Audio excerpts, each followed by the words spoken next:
Ang pamahalaan ng Pilipinas ay naglinang ng ambisyon natin 2040 Philippine Development Plan 2017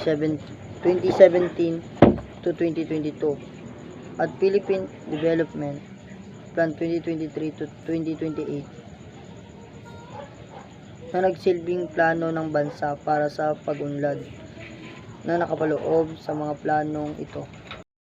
Ang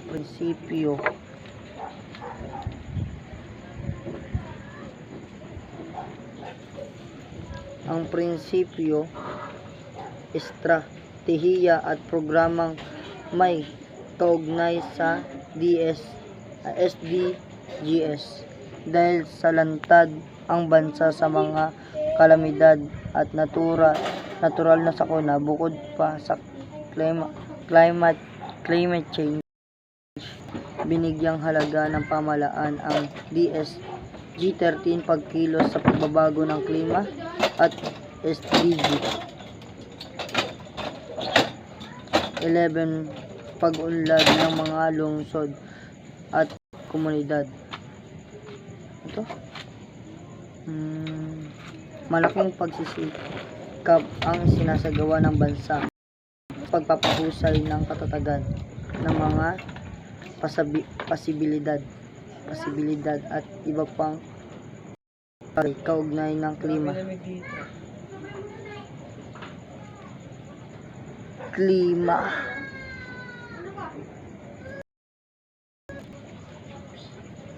at iba pang bagay kaugnay ng klima, pagsusulong ng mga programang may kinalaman sa enerhiyang renewable, pagpapatupad ng mga planong makatutulong sa patili ng kaayusan sa mga lungsod at pagpapabuti ng disaster reduction management. Patuloy ring sinasagawa ng bansa ang iba't ibang programa para sa proteksyon ng mahihirap at iba pang mahihinang pangkat. Kasama ng programang ito ang conditional cash transfer, health insurance, education assistance, at livelihood support. Ang sumusunod ay ilan sa mga pinagtutuunan ng pansin ng Pilipinas kaugnay ng SDGs. SDG 2, walang nagugutom. SDG 12, responsableng pagkonsumo ng produksyon. SDG, mabuting kalusugan at kagalingan. SDG 7, abot kayang enerhiya at DSG, pagkilos sa pagbabago ng klima. Sa implementasyon ng programang Build na nakapokus sa mga proyektong infrastruktura upang mapahusay ang linya ng transportasyon, supply ng tubig at digital connectivity. Tulad ng ibang bansa, ang Malaysia ay nakaunawa na rin sa mga hakbang tungo sa pagsusulong ng SDGs sa 11 Malaysia Plan 2016 to 2020. Binalangkas ng pamahalaan at pulisya upang mapagtagumpayan ang SDGs.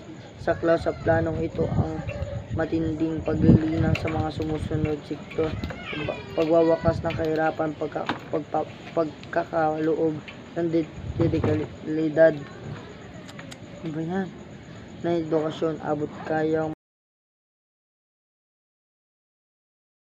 mapaligiran.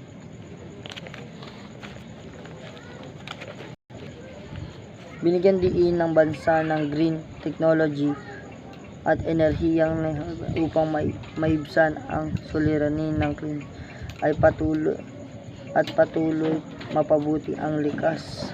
Kayang pag-unlad sa klaw nito ang pagsusulong ng kahusayan ng enerhiya, paglilinang ng nagkukunan ng enerhiya at pagpapakilala sa mga pulisya at insentibo pagporta ng mga pag-unlad ng green industries.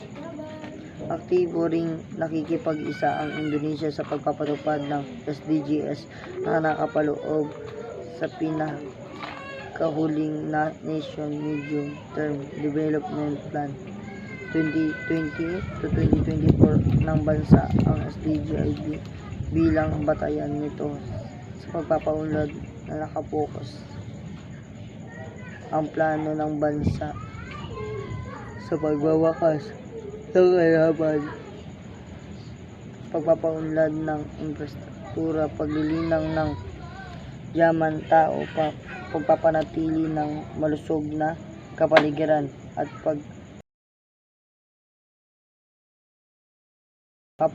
inulunsad ng Indonesia ang SDG Village program DESA na layong mapunan ng bansa upang makamit ang pagtatagumpay ng SDG na nakapokus